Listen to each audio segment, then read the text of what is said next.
दोस्तों इससे पिछले वीडियो में मैंने आपको बताया था कि कैसे आप पेटीएम पोस्टपेड को अप्लाई कर सकते हो, कौन कौन से डॉक्यूमेंट आपको देने होते हैं, केवाईसी आपको कैसे करना है और कौन कौन से चार्जेज आपके लिए एप्लीकेबल होते हैं।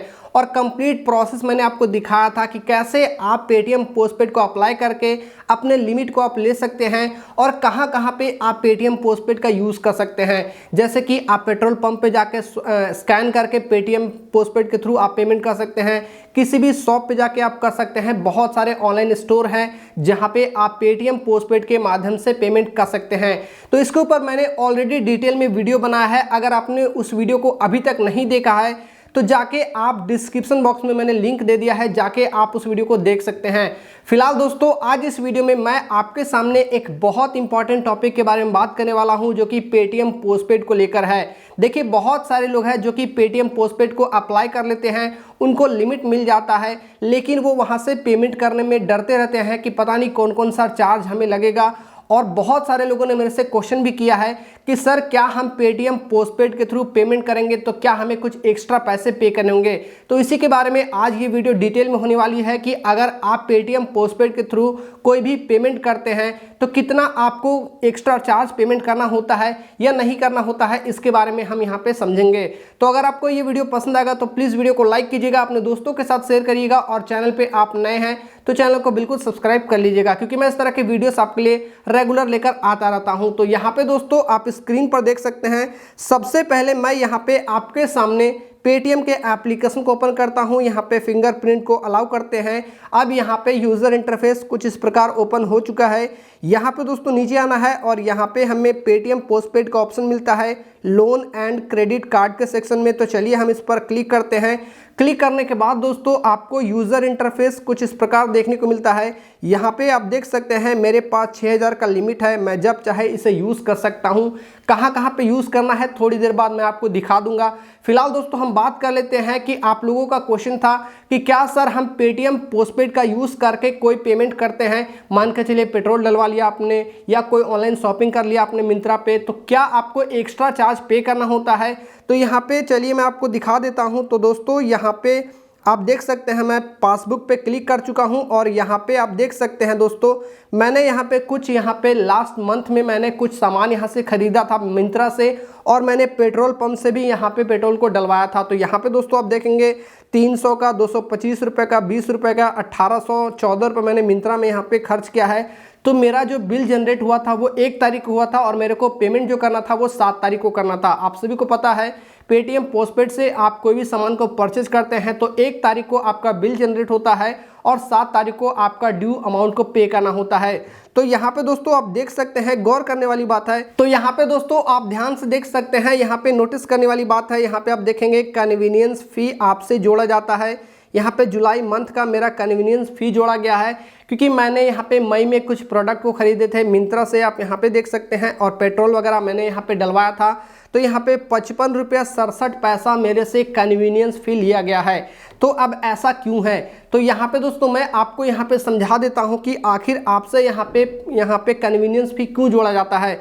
तो यहाँ पे हम सबसे पहले बैक कर लेते हैं और बैक करने के बाद दोस्तों यहाँ पे जब नीचे आएंगे तो यहाँ पे आपको FAQ देखने को मिलता है। चलिए हम यहाँ पे क्लिक करते हैं, चार्जेज एंड फी पे आ जाते हैं। नीचे आएंगे तो यहाँ पे देखिए देखने को मिलता है Why am I being charged a convenience fee। तो चलिए हम इस पर क्लिक कर देते हैं। क्लिक करने के बाद दोस्तों यहाँ पे आप देखेंगे आपको देखने को मिलता है कि पेटीएम लाइट और मिनी जितने भी यूज़र हैं यहाँ पे आपको 1% से लेकर 3% डिपेंड करता है कि यहाँ पे आपने कितना ट्रांजेक्शन किया है, आपका हिस्ट्री क्या है, तो आपको यहाँ पे कन्वीनियंस फी चार्ज किया जाता है। यहाँ पे आप देखेंगे दोस्तों आपको यहाँ पे एडिशनल कन्वीनियंस फी इसलिए चार्ज किया जाता है अगर आप पेटीएम के मिनी यूज़र हैं या फिर लाइट कस्टमर है तो यहाँ पे नेट मंथली स्पेंड जो आपका है उसके अनुसार यहाँ पे आपसे नॉमिनल कन्वीनियंस फी चार्ज किया जाता है, जो कि प्रोसेसिंग आपका सर्टेन ट्रांजेक्शन होता है उसके बेसिस पे यहाँ पे लिया जाता है। जो भी आपका लेंडिंग पार्टनर है उसके प्राइवेसी पॉलिसी के आधार पे आपको कुछ ना कुछ वहाँ पे कन्वीनियंस फी देना होता है।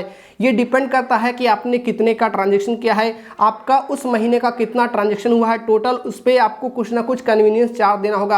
तो आई होप सो दोस्तों आपको ये क्लियर हो गया होगा कि कंपनी जो भी उनके लैंडिंग पार्टनर होते हैं उनके प्राइवेसी पॉलिसी के अकॉर्डिंग आप जितने भी लास्ट मंथ में खर्च करते हैं, जो भी आपका नेट स्पेंड किया हुआ होता है, उस पर आपको कन्वीनियंस फी देना होता है। यहाँ पे आप देखेंगे, आपको चलिए मैं एक और चीज़ दिखा देता हूँ, how convenience fee is different from interest. जैसे कि आपको यहाँ पे देखने को मिलता है, कन्वीनियंस फी क्या है, एक स्मॉल परसेंटेज होता है जो कि अप्लाई होता है मंथली स्पेंड पे।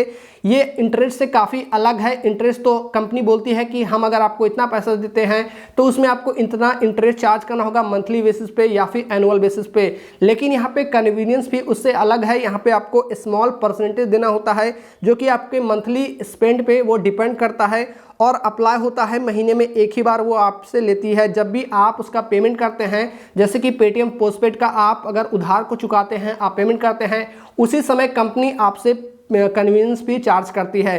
तो आई थिंक दोस्तों आपका ये क्वेश्चन क्लियर हो गया होगा कि आखिर क्यों हमें कन्वीनियंस फी देना होता है, और अगर हम पेटीएम पोस्टपेड के थ्रू कोई भी प्रोडक्ट को परचेज करते हैं तो हमें कितना कन्वीनियंस फी देना पड़ सकता है।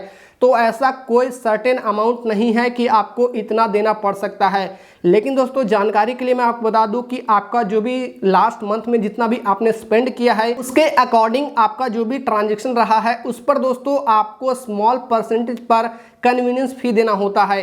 तो आई होप सो दोस्तों आपको ये क्लियर हो गया होगा। अब देखिए, बहुत सारे लोगों का ये भी क्वेश्चन था कि क्या हम पेटीएम पोस्टपेड को अगर अप्लाई कर देते हैं, अगर हमें कुछ ना कुछ लिमिट मिल जाता है और हम कोई भी प्रोडक्ट को महीनों दिन या फिर सालों दिन नहीं खरीदते हैं, तो क्या पेटीएम हमसे चार्ज करेगी? तो ऐसा कुछ नहीं है दोस्तों कि अगर आपने पेटीएम पोस्टपेड को अप्लाई कर दिया है और आप महीनों दिन नहीं यूज़ करते हैं, आप सालों दिन नहीं यूज़ करते हैं, तो पेटीएम आपसे चार्ज करती है। ऐसा बिल्कुल नहीं है। आप अगर यूज़ करोगे तो वहाँ पे आपको थोड़ा बहुत कन्वीनियंस फी देना होगा, और नहीं यूज़ करोगे तो आपको कोई चार्ज नहीं पे करना है। इसके अलावा दोस्तों बहुत सारे लोगों का ये भी क्वेश्चन था, जैसे कि आप देख सकते हैं मैंने यहाँ पे क्लिक किया है। बहुत सारे लोग मेरे से ये भी पूछते हैं कि सर हो सकता है, मान के चलिए आपने बताया है कि 1 तारीख को बिल जनरेट होता है और 7 तारीख को ड्यू डेट आता है तो पैसे चुकाने हैं, लेकिन मान के चलिए अगर किसी वजह से 7 तारीख को मेरे पास पैसे नहीं हैं और मैं लेट में चुकाता हूँ, तो क्या इसके चार्जेस और पेनल्टी कितना देना पड़ सकता है? तो यहाँ पे दोस्तों आप चार्जेस एंड फी में देख सकते हैं, यहाँ पे आपको आउटस्टैंडिंग अमाउंट देखने को मिल जाता है। यहाँ पे आप देख सकते हैं लेट फी आपको देखने को मिल जाता है पर मंथ के हिसाब से। तो दोस्तों अगर आप 100 रुपये तक का सामान खरीदते हैं तो आपको 0 देना है, कोई चार्ज नहीं देना है। 101 रुपये से अगर आप 250 तक का खरीदते हैं तो 25 रुपये आपको चार्ज देना होता है, जो कि लेट पेनल्टी है। 251 से 500 तो आपको 50 रुपये देना है। 501 से 1000 तो आपको 100 रुपये देना है। 101 से 2500 तो आपको यहाँ पे 250 देना है। 2500 से लेकर 5000 तो आपको 500 देना है। 5000 से एबव है तो आपको 750 रुपये देना है। तो एवरेज दोस्तों यहाँ पे हम देख सकते हैं कि कंपनी आपसे करीब 10% के आसपास यहाँ पे पेनल्टी चार्ज करती है अगर आप समय से अपने ड्यू डेट पर पैसे को नहीं चुकाते हैं। आई होप सो दोस्तों आपका ये भी क्वेश्चन क्लियर हो गया होगा कि पेटीएम पोस्टपेड को हम समय से पैसे नहीं चुकाते हैं तो कितना एक्स्ट्रा पेनल्टी देना होता है। अगर आपको ये वीडियो पसंद आ रहा होगा दोस्तों तो वीडियो को ज़रूर लाइक कीजिएगा, क्योंकि मैं आपके लिए बहुत मेहनत करता हूँ। मैं वीडियो के पीछे काफ़ी सारे रिसर्च करता हूँ। जब भी मैं कंटेंट बनाता हूँ तो मैं सोचता हूँ कि जो भी मेरी वीडियोस को देखे उसको एक सटीक इन्फॉर्मेशन मिले, ताकि वो अपने साथ इम्प्लीमेंट कर उन चीज़ों का बेनिफिट ले सके। तो यहाँ पे मैं आपके लिए बहुत मेहनत करता हूँ, एक लाइक तो करना बनता है, तो वीडियो को ज़रूर लाइक कीजिएगा। और इस तरह के कोई भी आपका क्वेरीज है दोस्तों तो आप हमें कमेंट बॉक्स पर कर सकते हैं। मैं आपके लिए जरूर एक वीडियो लेकर आऊँगा जहाँ पे दोस्तों मैं इसी तरीके से एक्सप्लेन करूँगा, जहाँ पे आपका भी क्वेश्चन होगा इस तरीके का कि अगर आपको पेटीएम से रिलेटेड कोई भी इशू है या ऑनलाइन लोन एप्लीकेशन से रिलेटेड कोई भी इशू है तो आप हमें कमेंट बॉक्स पर कमेंट करिएगा, मैं आपके सवालों का जवाब जरूर दूंगा। इनफैक्ट दोस्तों अगर आप मेरे से पर्सनली जुड़ना चाहते हैं और मेरे से कोई भी क्वेश्चन करना चाहते हैं तो यहाँ पे आपको मेरे इंस्टाग्राम का आईडी दिख रहा होगा, जिसका लिंक आपको इसी वीडियो के डिस्क्रिप्शन में मिलेगा। जाके आप वहां से मेरे को मैसेज करिए, आप मेरे को फॉलो करिए, मैं आपके सारे सवालों का जवाब जरूर दूंगा। तो आई होप दोस्तों आपको ये वीडियो पसंद आएगा। अगर आपको पसंद आएगा तो वीडियो को लाइक कीजिएगा, अपने दोस्तों के साथ शेयर करिएगा। चैनल पे आप नए हैं तो चैनल को सब्सक्राइब करना, क्योंकि मैं इस तरह के इन्फॉर्मेटिव वीडियोस आपके लिए रेगुलर लेकर आता रहता हूं। तो मिलते हैं आपसे नेक्स्ट वीडियो में, तब तक के लिए जय हिंद, वंदे मातरम।